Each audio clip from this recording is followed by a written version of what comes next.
Yo, what's going on, everyone? I am back, and I have to say, I am really happy to be back because these past couple of days, almost going on a week since I last did a review, was like 7 days ago, I believe, last Saturday, and it's just been. Before I get into the review of Angels of Death, it's just been quiet. Everyone's been panicking because of Hurricane Florence. As you all know, I live in North Carolina, and everyone's panicking for the hurricane that was coming, supposedly Category 4. And stuff was gone. Food was gone, drinks were gone.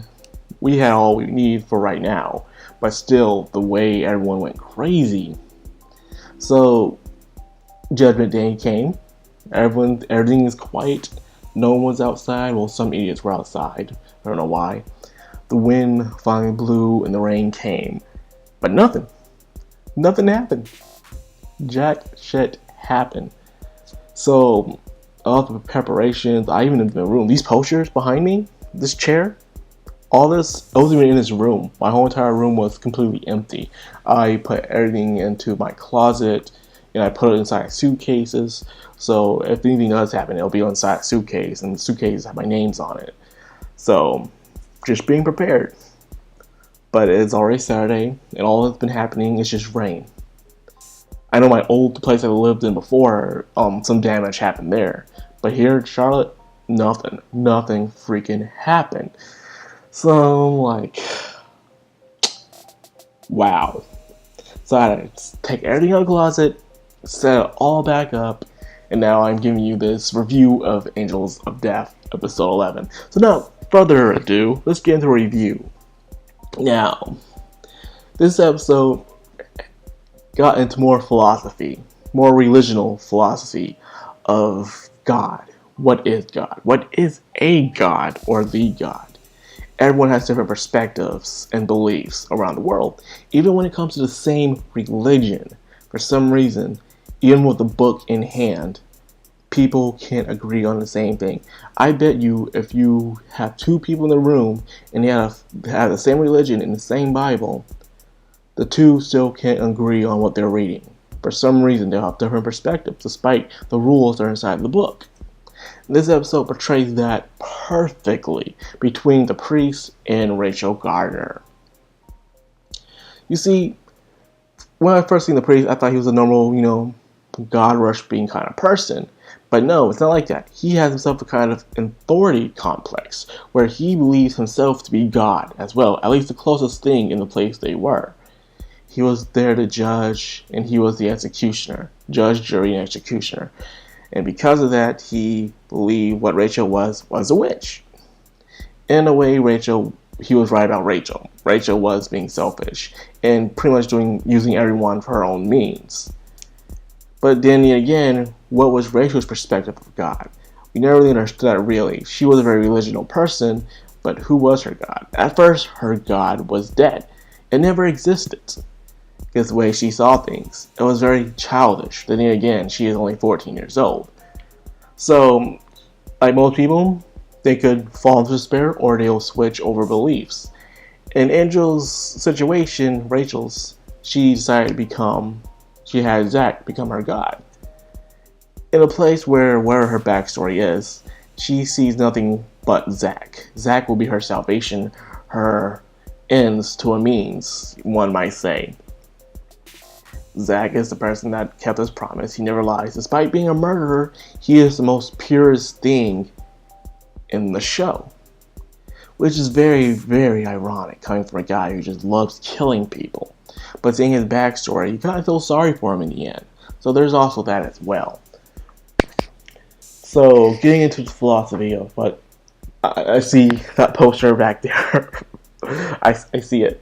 This, leave it alone. I'll straighten up later. It falls. I was in a rush trying to put the posters back up, and you see what happened back there. So, pay no attention to that.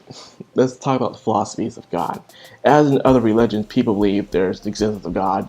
Some, as Christianity, believe God was just always there, and that's it. So it's just to keep things simple so people don't have to overthink things and lose their faith. Others believe is that gods are created through large amounts of faith, such as Japan, where they believe that anything can become a god when it's giving a very large amount of faith and worship, such as technology and objects and even people themselves. That is one way to perceive God, while others believe it's the force of reincarnation or even two entities or even more. There's different perspectives on God, even different names, even though for some reason religion's names, we call him God, but there's other names we do use for him. So with this, Rachel was able to found her resolve. She'll just make her own God and have put her own faith in them, which was Zack.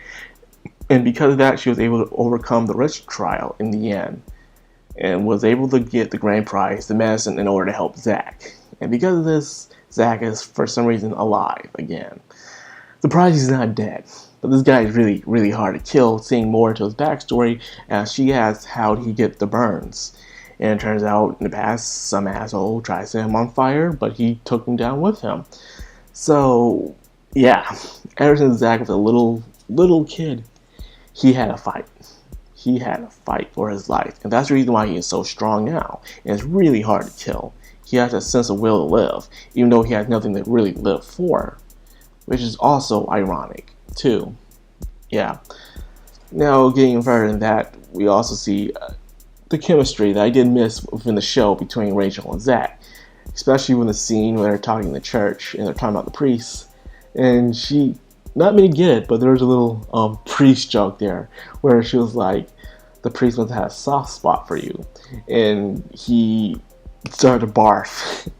You can take that any way you want to, any perspective way you want to. You can take that as just saying he just barfing because someone was being nice to him, or you can just take it as the way I did, as in she was kind of making a pedophile joke or something like that, or the priest had a soft spot for Zack because he was a boy. Who knows? So things seem calm until the very end, where Rachel has not been so clean, as the preacher was saying that God does not like liars, and gods do not like the unclean, which I have learned through almost every kind of religional god. They don't like unclean people that lie. And as we all know, Rachel, honey, you have been lying. A lot, actually. Denying and also trying to forge your own selves and beliefs. So they finally get onto a new floor, and Rachel has some serious panic episodes. So what is on this floor exactly? As she said, this is mine after all. What is hers? Could this be ironically her floor? Because she had a floor all along and we just never knew about it until now. And it showed some flashbacks of a woman getting stabbed by a man. So could that be her parents? Or someone that killed her parents? Who knows? I am looking forward to it. So anyway, that's all I got for this review, because I quickly watched it and now I'm going to eat something because I am extremely hungry. And I will be reviewing Happy Sugar Life later on today, just not right now. When I'm done reviewing Happy Sugar Life, I'll probably review both episodes of High School Girl in one video tomorrow. That is if High School Girl episode 10 comes out. Because I know High School Girl episode 9 came out during Thursday for some reason.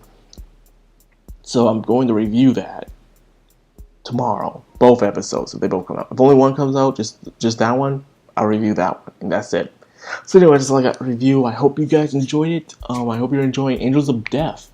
So if you did like this video, please leave a like, comment, subscribe, and hit the bell icon so you get notified every time I upload. I have been Madcrownxox, and I'm signing out. Have a good one. And it's good to be back.